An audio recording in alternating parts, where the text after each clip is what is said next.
Φέτος, η περίοδος των χριστουγεννιάτικων εορτών βρίσκει τον Άι Βασίλη και τα ξωτικά του στην πανέμορφη πόλη των Τρικάλων. Επέλεξαν ένα μαγικό σημείο, τον παλιό Μήλο Ματσόπουλου, για να το μεταμορφώσουν σε Μήλο των Ξωτικών. Εδώ εγκατέστησαν το μεγαλύτερο εργοστάσιο παραγωγής παιχνιδιών, χαράς, δημιουργίας, ελπίδας και γλυκών χριστουγεννιάτικων τοπικών γεύσεων. Οι πρωταγωνιστές του παραμυθιού εργάζονται σκληρά και προετοιμάζονται για να πραγματοποιήσουν όσες περισσότερες ευχές, μικρών και μεγάλων. Στόχος είναι να σκορπίσουν και πάλι τα χαμόγελα που τόσο μα τόσο πολύ μας έχουν λείψει. Ο Άι Βασίλης και τα ξωτικά για πρώτη φορά μοιράζονται μαζί μας τα πολύ καλά κρυμμένα μυστικά της επιτυχημένης όλα αυτά τα χρόνια αποστολής τους. Ο Κωνσταντίνος Καμέας βρέθηκε στο Μήλο των Ξωτικών και μας μεταφέρει τις πιο μαγικές εικόνες από ένα μέρος που μοιάζει σαν παραμύθι.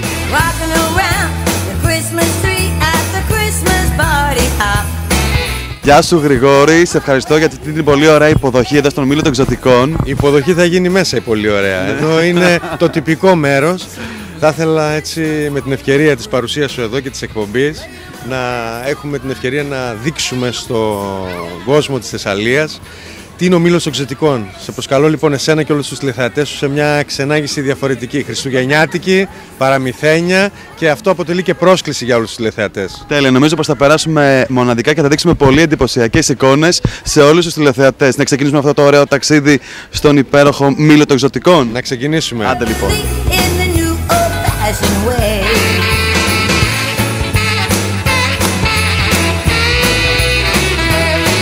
Δεν το πιστεύω, αυτό που αντικρίζουν τα μάτια μου νομίζω πως είναι το κάτι άλλο, είναι απίστευτο, και νομίζω πως όλος ο κόσμος που έχει έρθει εδώ στον Μήλο των Ξωτικών στην κυριολεξία έχει ξετρελαθεί, έτσι δεν είναι Γρηγόρη?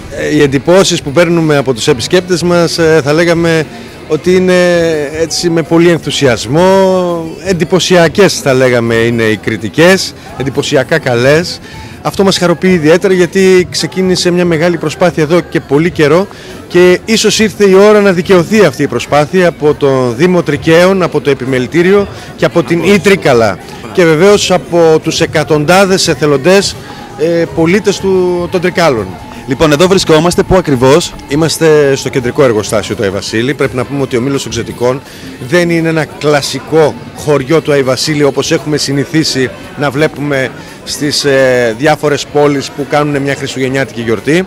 Εδώ έχουμε μια πολύ σημαντική πρωτοτυπία. Έχουμε το εργοστάσιο του Άι Βασίλη, όπου εδώ αποφάσισε φέτος ο Άι Βασίλης να εγκαταστήσει όλο τον εξοπλισμό του για να παραχθούν όλα τα παιχνίδια για όλα τα παιδιά του κόσμου.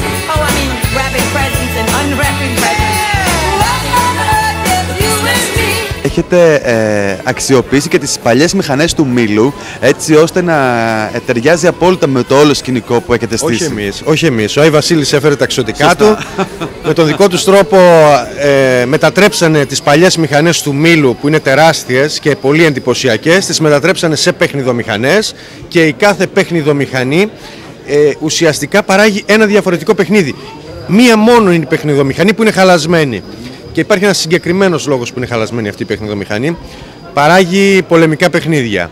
Και τελικά είναι χαλασμένη και δεν τη διορθώνει κανείς. Μου αρέσει πάντως που υπάρχει και ο Άγιος Βασίλης επάνω, που περιμένει στο τέλος της διαδρομής εδώ, που περιμένει και τους μικρούς επισκέπτες αλλά και τους μεγάλους, όπου εκεί φωτογραφίζονται κιόλας, έτσι. Φωτογραφίζονται, αγκαλιάζονται και βέβαια κανένα παιδί δεν φεύγει με άδεια χέρια από τον Άι Βασίλη, αν είναι δυνατόν. Παρακολουθούμε ότι με δέος κοιτάζουν τον Άι Βασίλη. Πολλές φορές βλέπουμε τα παιδιά να ανοίγουν και το στόμα, αυτό που λέμε με ανοιχτό το στόμα μένουν. Αυτό το βλέπουμε στην πράξη, γιατί και ο χώρος, το σημείο που είναι ο Άι Βασίλης είναι το γραφείο του ουσιαστικά, όπου έχει και ένα τμήμα του εργαστηρίου του, γιατί εργάζεται ο Άι Βασίλης του Μήλου των Ξωτικών. Δεν είναι ο κλασικός Άι Βασίλης στην πολυθρόνα του, έχει το γραφείο του, έχει τον πάγκο εργασίας, έχει και την πολυθρόνα του να ξεκουράζεται κάποιες στιγμές.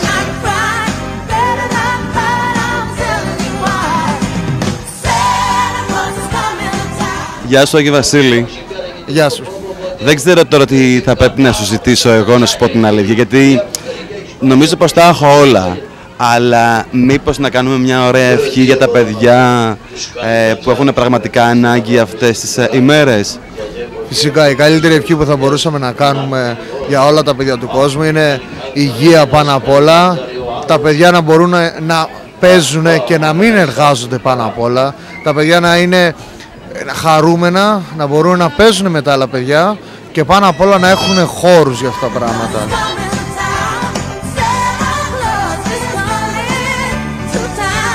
Και τώρα εδώ, Γρηγόρη, είμαστε στο εργοστάσιο της σοκολάτας. Είναι η πιο γλυκιά γωνιά του μήλου των Ξωτικών. Αγαπημένο στέκι, αλλά μικροί και μεγάλοι μπαίνουν εδώ και μαθαίνουν καταρχήν την ιστορία της σοκολάτας. Βλέπουν το κακαόδεντρο, βλέπουν πραγματικούς καρπούς κακάο, γνωρίζουν ότι η σοκολάτα δεν παράγεται μέσα σε ένα εργοστάσιο, ουσιαστικά φυτρώνει. Μαθαίνουν την ιστορία της, από πού ξεκίνησε, από τους Αζδέκους και τους Μάγια, πώς έφτασε στην Ευρώπη και πώς έχουμε σήμερα την τελική της μορφή. Και βεβαίως τα παιδιά έχουν δυνατότητα να κάνουν μια κατασκευή με σοκολάτα, είναι το αγαπημένο σημείο της ξενάγησης, εκεί ολοκληρώνεται και υπάρχει και μια πρωτοτυπία για πρώτη φορά στην Ελλάδα. Ζωγραφική προσώπου με σοκολάτα. Σχέδια στο πρόσωπο, ενηλίκων κυρίως. Θα τρελαίνονται πάντως τα πιτσιρίκια. Ενηλίκων κυρίως επιλέγουμε με τη σοκολάτα, γιατί τα παιδιά έχουν ένα άλλο εργαστήριο που θα το δούμε στην πορεία. Τη ζωγραφική προσώπου με κανονικά χρώματα οικολογικά. Εδώ γίνεται ζωγραφική προσώπου με σοκολάτα και είναι πραγματικά εντυπωσιακό. Και βεβαίως υπάρχουν και κάποια πολύ ωραία γλυπτά με σοκολάτα, όπως ο μεγάλος χάρτης που είναι από πίσω μου, που είναι φτιαγμένος εξ ολοκλήρου από σοκολάτα.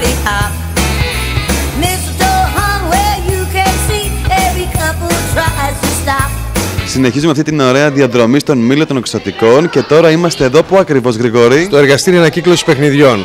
Πρέπει να φαντάζομαι ότι όλες οι οικογένειες, οι ελληνικές οικογένειες έχουν και μια ντουλάπα με παλιά παιχνίδια, κάποια ψιλοχαλασμένα, κάποια ίσως και καινούργια που δεν χρησιμοποιήθηκαν ποτέ. Περνάμε το μήνυμα ότι τα παλιά παιχνίδια που δεν τα χρησιμοποιούν τώρα τα παιδιά, μπορούμε να τα φέρουμε εδώ και να αξιοποιηθούν και να δοθούν σε παιδιά που δεν μπορούν να τα αγοράσουν γιατί δεν έχουν την οικονομική δυνατότητα. Αυτό το μήνυμα το πιάνουν τα παιδιά και βλέπουμε ότι ήδη αρχίζουν να συγκεντρώνονται χιλιάδες παιχνίδια. Εδώ κάνουν μια κατασκευή με πυλό. Τα παιδιά το χαίρονται πάρα πολύ και αυτό μας ικανοποιεί.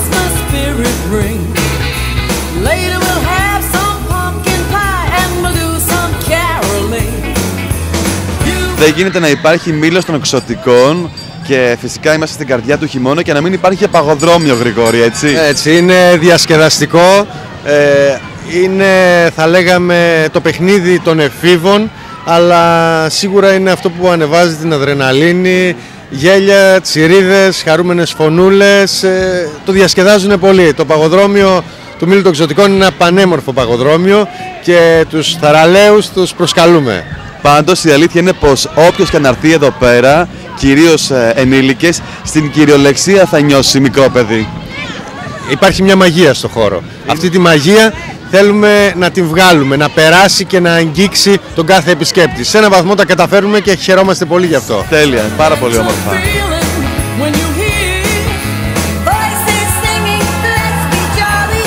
Και επειδή τα Ξωτικά ρίχνουν πάρα πολύ δουλειά στην κυριολεξία, κάποια στιγμή εννοείται πως πεινάνε, οπότε έχετε φροντίσει και γι' αυτό, έτσι. Έχουν το δικό τους φούρνο, εδώ παράγεται το ψωμί του μήλου των Ξωτικών, συνδυάζεται με το χώρο, τα παιδιά ουσιαστικά παίρνουν πληροφορίες για την αξία τη θρεπτική του ψωμιού, παίρνουν συμβουλές για την αξία που έχει το πρωινό στη ζωή των παιδιών και μετά έχουν τη δυνατότητα να γίνουν μικροί αρτοποιοί, να πιάσουν το ζυμάρι, να το πλάσουν και να κάνουν ένα δικό τους ψωμάκι. Είναι συναρπαστικό γιατί στο τέλος το ψωμάκι τους το τρώνε κιόλας. Υπάρχει φούρνος μέσα όπως θα δείτε όπου το ψήνουνε.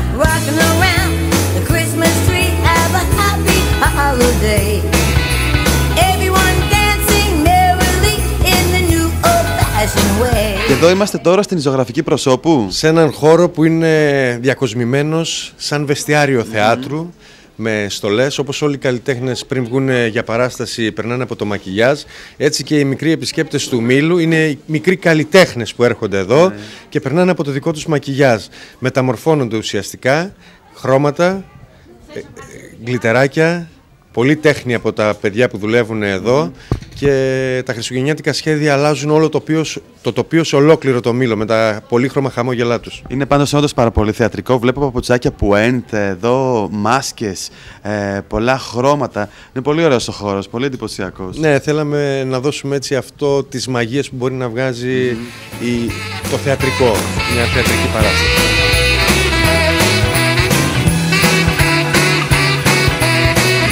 Λοιπόν, Γρηγόρη, νομίζω ότι με έχεις φέρει στο πιο ωραίο σημείο που υπάρχει στο Μήλο των Εκζωτικών, στο καρουζέλ, που είναι πραγματικά πρώτη φορά ανεβαίνω. Πρώτη φορά, μια καλή ευκαιρία. Είναι το πιο κλασικό χριστουγεννιάτικο παιχνίδι το καρουσέλ. Έχει και μια ιστορία που συνδέεται απόλυτα έτσι με τις γιορτές, αλλά ουσιαστικά μαγεύει και τα παιδιά. Αλλά και όχι μόνο τα παιδιά. Είναι ένα καρουζέλ που τα άλογα του αντέχουν και οι μεγάλοι το διασκεδάζουν πάρα πολύ.